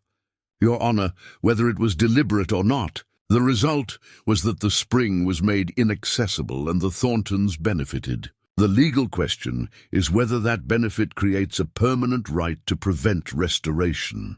The hearing continued for 2 more hours. Witnesses testified. Mateo describing his grandfather's memories of the spring before and after the collapse. Vernon explaining the historical family conflict. A hydrogeologist hired by Marcus's firm explaining how the aquifer system worked and why restoring the spring wouldn't harm other water users. Thornton's attorneys fought back hard, questioning everything, trying to cast doubt on the historical evidence. But they were handicapped by the papers Vernon had provided, by the clear documentation that contradicted their narrative. Finally, Judge Morrison called for a recess. "I need time to review this evidence and consider the legal arguments. Court will reconvene at 2 o'clock for my decision." The 2-hour wait was excruciating. Silas and his supporters gathered in a nearby diner, but no one could eat much. The conversation was sporadic, nervous. Elena held her grandfather's hand, and Silas noticed how frail Mateo looked in the harsh, fluorescent light. This fight was taking something from all of them. When they returned to the courthouse, the gallery had grown even larger. Word had spread that a decision was coming, and people had taken early lunch breaks or left work to be there. Silas recognized several faces from town, people who'd never acknowledged him before, but who were here now, bearing witness. Judge Morrison entered looking serious, a thick folder of documents in his hand. He settled into his chair, adjusted his glasses, and looked out over the packed courtroom. "This is a more complex case than it initially appeared," he began. "On the surface, it's a simple water rights dispute.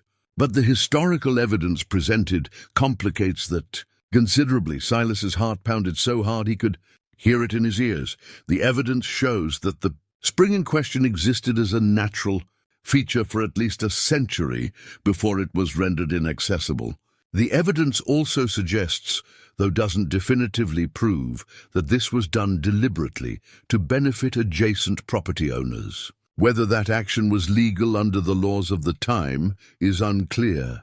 What is clear is that Mr. Vance has undertaken restoration work that is technically sound and environmentally beneficial." Morrison paused, looking directly at Thornton, then at Silas.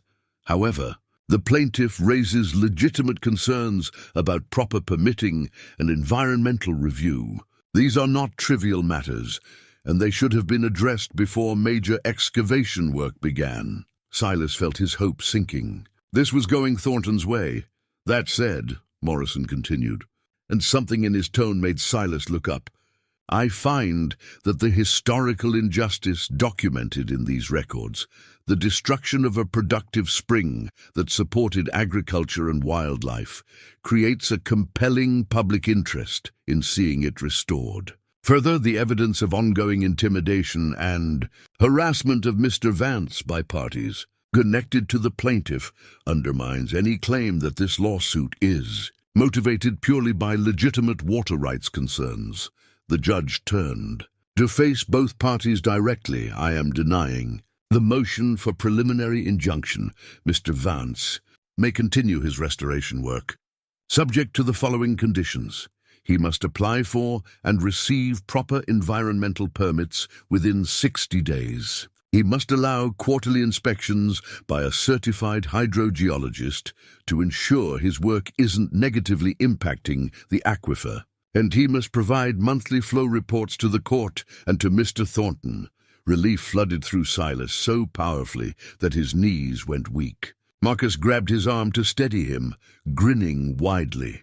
"As for the underlying lawsuit," Morrison added, "I'm inclined to dismiss it with prejudice once Mr. Vance has obtained proper permits. The historical evidence suggests that if anyone has a claim for water rights damages, it would be the Kittredge family against the Thorntons, not the other way around. Mr. Thornton, I suggest you consider withdrawing your complaint." The courtroom erupted in applause, actual applause, which the bailiff had to quiet. Thornton sat rigid, his face flushed red with anger and humiliation. His lawyers were already gathering their papers, preparing for a hasty exit. Outside the courthouse, Silas was surrounded by well-wishers, people shaking his hand and congratulating him. News cameras had gathered, and Diana Cortez was there with her crew, capturing the moment. But Silas found himself looking past all of them, toward the distant mountains where his ranch lay. The spring was still flowing. The trees were still growing. The work could continue. He'd won.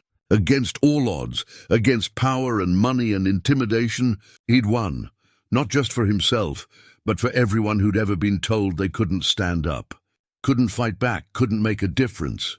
For every small rancher who'd lost their land to Thornton's expansion. For Mateo's grandfather and Vernon's great-grandfather and all the others who'd loved this land and lost it to greed. As the crowd celebrated around him, Silas closed his eyes and felt the desert sun on his face. Margaret's words echoed in his mind. Find something worth holding on to. He'd found it. And he'd held on. And somehow, impossibly, he'd won. Silas returned to the ranch that evening to find something unexpected waiting for him. A truck was parked near the barn. Not Thornton's vehicle, but one he didn't recognize. As he climbed out of Marcus's car, a figure emerged from the shadows near the spring. Samuel Thornton stood alone, without his men, without his weapons. He looked older than Silas remembered, diminished somehow by the day's defeat. The two men faced each other in the gathering twilight. The sound of the spring providing a gentle backdrop to their confrontation. "I wondered if you'd come," Silas said quietly. Thornton's jaw worked, pride and anger warring with something else in his expression. "My grandfather told me stories about this place. About the spring. He said it was the best water in the valley, said it could support 10 times the cattle that grazed here." He looked toward the flowing water. "He also told me how he destroyed it. Bragged about it, actually. Said sometimes you had to be ruthless to win. That's what you came to tell me. That your family's proud of what they did." "No," Thornton's voice was rough. "I came to tell you that I was wrong. About the land, about you, about—" He gestured helplessly. "About a lot of things." Silas waited, sensing there was more. "I built an empire in this valley. 5,000 head of cattle, 20,000 acres, more money than I could spend in 3 lifetimes. And you know what? None of it makes me happy. None of it matters." Thornton looked at him directly, and Silas saw genuine anguish in the man's eyes. "I spent 30 years crushing anyone who stood in my way, taking what I wanted, believing that power and control were the same as success. But standing in that courtroom today, watching people applaud your victory, people who hate me, who've feared me for years, I realized something." "What's that?" "That you built something in 3 months that I couldn't build in 30 years. You earned respect, loyalty. People came to help you not because you paid them, but because they believed in what you were doing. Because you treated them with decency." Thornton's voice cracked slightly. "My own men work for me out of fear or necessity. No one came to that courthouse to support me. No one." The silence stretched between them, heavy with implications. Silas thought about everything Thornton had done. The threats, the harassment, the lawsuit that could have destroyed everything. Part of him wanted to throw all of that back in the man's face. To reject this late admission of wrongdoing, but another part of him, the part that had learned hard lessons about grace and second chances, recognized something important. This wasn't just an apology. It was a broken man trying to find his way back to something human. "What do you want from me?" Silas asked. "Nothing. I don't deserve anything from you." Thornton pulled an envelope from his jacket pocket. "I'm withdrawing the lawsuit. This is a signed document to that effect. And He paused, the words clearly difficult. "I'm transferring water rights to 40 acres of my land, adjacent to your property.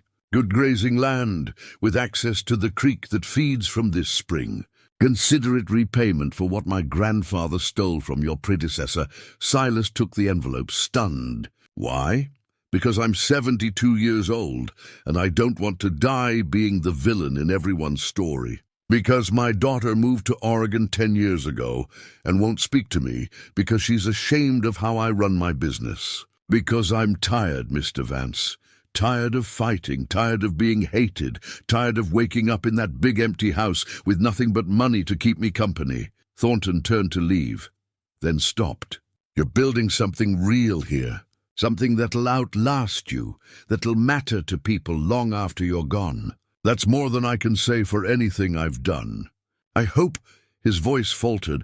"I hope you succeed, truly." He walked back to his truck and drove away, leaving Silas standing alone by the spring, holding the envelope that changed everything. That night, Silas read through the legal documents by lantern light. They were legitimate. Thornton had indeed transferred water rights and 40 acres of prime land. The additional acreage would allow him to expand the orchard, maybe add some pasture land for a few head of cattle in the future. The water rights removed any lingering legal ambiguity about his use of the spring, but more than the practical benefits, the gesture represented something deeper. It acknowledged the historical injustice. It admitted wrongdoing. It chose reconciliation over continued conflict. Silas thought about forgiveness, about whether he had the right to extend it on behalf of all the people Thornton had hurt over the years. He didn't know the answer to that, but he knew that accepting this offer, accepting Thornton's attempt at making amends, was the right thing to do. Some battles you won by fighting. Others you won by choosing not to keep fighting when the enemy offered surrender. He fell asleep that night thinking about Margaret, about how she'd always been the one to choose mercy over judgment, grace over revenge. She would have accepted Thornton's offer without hesitation, would have seen it as the opening for redemption that it was meant to be. "Wish you were here to see this," he whispered to her memory. "You'd be proud of how it turned out." The spring sang its quiet song, and somewhere in the darkness, the young trees grew stronger, their roots reaching deep into earth that remembered water, remembered life, remembered hope. The open house was Eleanor's idea, though Silas had resisted at first. "People have been following your story," she'd argued. "They've invested in it emotionally. They deserve to see what they helped create." So on a Saturday morning in late October, 3 months after he'd first arrived in Redemption Valley, Silas opened the gates of what the town had started calling the Miracle Ranch. To anyone who wanted to visit, they came in numbers that overwhelmed him. Families from Phoenix, who'd seen the news coverage. Every one of his supporters from town, Ruth and Elena and Carlos, Jack and Pete and their families, Mateo moving slowly but with evident pride. The volunteers who'd helped plant trees, Vernon Kittredge, emotional and clearly moved by seeing the land restored after a lifetime of watching it lie barren. Even people who'd initially supported Thornton came, curious to see what all the fuss was about. By mid-morning, there were over 200 people wandering the property, marveling at the transformation.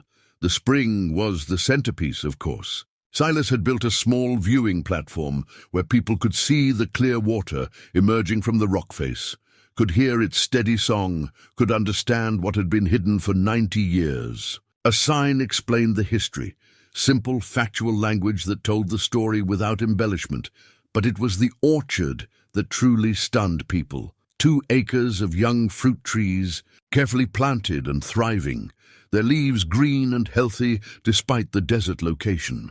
Apple, apricot, plum, even a few experimental peach trees that the horticulturalist had suggested might work. The irrigation channels ran between the rows, carrying water with elegant efficiency. Everything was small still, saplings rather than mature trees, but the promise was unmistakable. Where there had been dust and death, there was now life and growth. Where powerful men had destroyed, one stubborn cowboy had restored.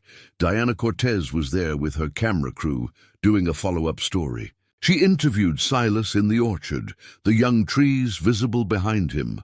"What made you think you could succeed where everyone else had failed?" she asked. Silas thought about the question carefully. "I don't think I knew I could succeed. I just knew I had to try. Sometimes that's enough, just being willing to try when everyone else has given up. What's next for you?" "Keep working. These trees need another year before they'll produce fruit. Got plans to expand the orchard, maybe add some vegetable plots. The land's remembering what it used to be, and I'm just helping it along. Any message for people who are watching, who've been inspired by your story?" Silas looked directly at the camera. "If you've got something you believe in, something worth fighting for, don't let anyone tell you it's impossible. Don't let power or money or fear stop you. Good work matters. Truth matters. And sometimes one person standing up is all it takes to show others that change is possible." Later in the day, as the crowd began to thin, Samuel Thornton arrived. He came alone, driving his own truck, looking uncertain for perhaps the first time in his life. The people who remained watched with obvious tension. The cattle baron, showing up at the scene of his defeat, could go many ways. Silas walked over to greet him, and Thornton extended his hand. They shook, and the simple gesture seemed to ease the crowd's tension. "It's remarkable," Thornton said, looking at the orchard. "I never imagined—" He stopped, unable to finish the thought. "Want to see the spring?" Silas offered.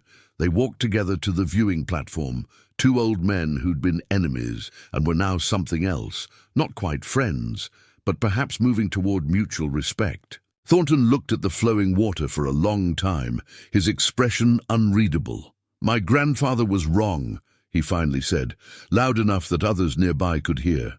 "This should never have been destroyed. What you've done here, restoring it, this is right. This is what should have been done 90 years ago." The admission, public and clear, meant more than any legal document could. It was acknowledgement, witnessed by the community, that the old injustice was real and that restoration was just. As evening approached and the last visitors left, Silas stood by the barn and surveyed everything he'd built. The repaired structure behind him, solid and proud. The flowing spring to the north. The young orchard spread before him. The irrigation channels branching across land that remembered water. Stubborn grazing contentedly near the fence line. Ruth approached, carrying a covered plate. "Thought you might be too tired to cook after all this. It's just leftover pulled pork and coleslaw, but it's yours if you want it." "You're too good to me," Silas said, accepting the plate gratefully. "Nonsense. You've done something important here, Silas. Reminded this valley what's possible when someone has the courage to stand up. That's worth a plate of pulled pork and then some." After she left, Silas sat on the barn step and ate, watching the sun set over his land. The same view he'd seen that first night, but transformed now by everything that had changed. The landscape was the same, but what he'd built on it made all the difference. 3 months ago, he'd been a homeless cowboy with nothing but a worn saddle and fading hope. Now he was a landowner with a thriving orchard, a restored spring, and a community of supporters who believed in what he was building. More than that, he was a man who'd kept his promise to his dying wife. He'd found something worth holding on to, and he'd held on through everything. Threats and lawsuits and doubt and fear. He'd held on, and he'd won. As darkness fell and the stars emerged, Silas thought about Margaret one last time. She'd wanted him to find purpose, to not let losing her mean losing himself. Looking at everything he'd built, he knew he'd honored that request. This ranch, this orchard, this restored spring, they were his promise kept. His grief transformed into something growing and alive. "Thank you," he whispered to the night. To her memory, to the land that had given him back his life. "Thank you for everything." The spring sang its ancient song, and Silas listened. At peace, spring came to the valley with a gentleness that surprised Silas, though he supposed he shouldn't have been surprised by anything the desert did anymore. The harsh winter had passed, not as brutal as he'd feared, but cold enough that he'd spent many nights grateful for the barn's shelter and the small wood stove he'd installed in November. Now it was March, and the orchard was waking up. The trees had survived their first winter, and as the days grew warmer, buds appeared on the branches. Tiny promises of what was to come. The apple trees showed pale pink flowers. The apricots bloomed in delicate white. Even the experimental peach trees, which the experts had doubted, pushed out brave blossoms that caught the morning light. Silas walked through the rows each morning, checking each tree, noting the progress. He'd learned their individual personalities over the months. This one grew faster, that one needed extra attention. Another had a stubborn determination that reminded him of himself. They were his companions now, along with Stubborn, who'd proven as essential to the operation as Silas had hoped. The spring's flow had increased to 15 gallons per minute as the winter snow melted in the mountains. And Silas had used the abundance to expand the irrigation system to the additional 40 acres Thornton had transferred. He'd planted vegetables there, squash and tomatoes, beans and corn, and they were already sprouting, green shoots pushing through the enriched soil. People still came to visit, though less frequently now. The story had moved off the front pages, replaced by newer dramas and concerns. But a steady stream of folks passed through, families on weekend drives, agricultural students interested in sustainable desert farming, the occasional reporter doing a "Where are they now?" follow-up. Elena had taken a job as Silas's part-time manager, helping with the business side of things, permits and regulations, marketing plans for when the first harvest came, grant applications for sustainable agriculture programs. Her organizational skills had proven invaluable, and Silas paid her what he could from the small grants and donations that still trickled in. Carlos worked the land alongside him on weekends, and they'd developed an easy partnership built on shared labor and mutual respect. The younger man had a gift for the work, and Silas had started teaching him everything he knew about reading the land, about understanding what plants needed, about the patience required to grow things properly. Ruth still brought dinner out once a week, though now Silas insisted on paying her, which led to good-natured arguments they both enjoyed. Jack and Pete stopped by regularly to check progress and offer advice. Mateo came less frequently. His health was declining. But when he did visit, his pride in what they'd accomplished together was evident in every word. Even Samuel Thornton had become an unexpected, if distant, ally. He'd started sending his own ranch hands over occasionally to help with heavy work, never making a show of it, just quietly ensuring that Silas had the support he needed. They'd spoken a few times since that evening by the spring, brief conversations that held more weight than their brevity suggested. Two old men finding common ground after years of unnecessary conflict. On a warm afternoon in late March, Silas received a letter from Vernon Kittredge. Inside was a photograph, old and faded. The ranch as it had looked in 1920, the barn freshly painted, the orchard in full bloom, the spring visible in the background. Vernon's note was simple. "Thought you'd like to see what it used to be. You're bringing it back. My great-grandfather would have been proud." Silas propped the photograph on a beam in the barn, where he could see it every day. A reminder of what had been, what was lost, and what he was helping to restore. The continuity of it moved him deeply, that he was part of a longer story, that his work connected to those who'd loved this land generations before. The first real harvest came in May, nothing impressive by commercial standards, a few bushels of early vegetables, some strawberries from the experimental berry patch Elena had convinced him to try. But Silas loaded them into Stubborn's panniers and carried them to town, to Ruth's feed store, where they'd set up a small farm stand. People came to buy not because the produce was cheaper than the supermarket, but because it represented something more than food. It represented transformation, resilience, the triumph of vision over cynicism. Every tomato sold was a small victory. Every head of lettuce a reminder that impossible things could become real with enough determination. That evening, Silas sat on the barn step as he had so many evenings before, watching the sun set over the orchard. The trees were taller now, stronger, their roots deep in soil that had remembered how to nourish life. The spring flowed steady and clear. The barn stood solid behind him. Everything he'd worked for, everything he'd fought to protect and build, spread before him in the golden light. He thought about Margaret, as he often did in these quiet moments. The promise he'd made to her, the promise he'd kept. She'd told him to find something worth holding on to, and he had. This ranch, this land, this community of people who'd rallied around a shared vision of what was right and good. Sometimes a man loses everything before he finds himself. Silas had lost his cattle, his land, his wife, his old life. But in losing everything, he'd found something more valuable.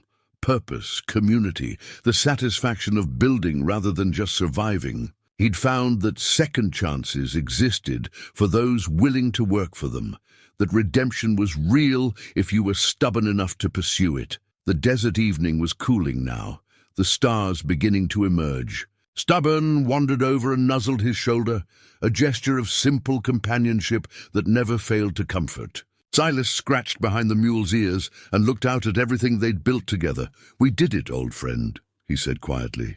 "We actually did it." The spring whispered its eternal song. The young trees rustled in the evening breeze. Somewhere in the distance, a coyote called, and another answered. The desert was alive again, remembered again, whole again.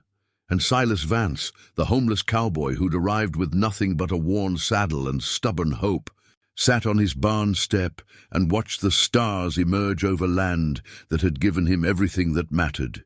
He'd rebuilt the forgotten ranch. What he'd created had left everyone speechless. But more importantly, what he'd created had given him back his life, had shown him that endings could become beginnings, that loss could transform into growth, that one person with nothing could create abundance from dust and water and faith.